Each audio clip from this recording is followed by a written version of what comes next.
this was my very first garden. It's a tower garden, and I learned so much from this. I would not recommend getting this. I mean, it's great for herbs, I will give you that.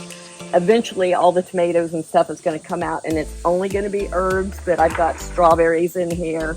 But this is where I learned about worms. If you see in the middle here, there's a worm tunnel, and this taught me everything about worms, and I do all of my fertilizing with worms.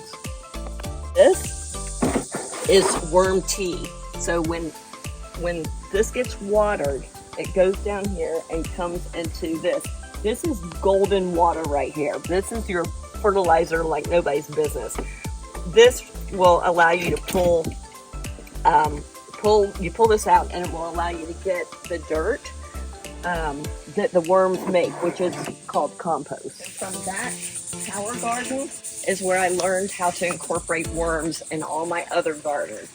So this is a worm tower that I kind of devised. It's nothing but a piece of PVC pipe. You can even buy this pipe with the holes already drilled in them.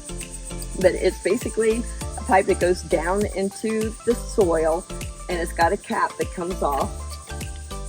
And this is where I put all my kitchen scraps and your browns, which are dried leaves and grass clippings and such. But basically the concept is that the worms come up, they basically eat the bacteria from the food, and then they go in and they poop all in the garden and make delicious fertilizer. And then when the garden is watered, if you notice all the buckets down below, that is worm tea that I fertilize everything else with.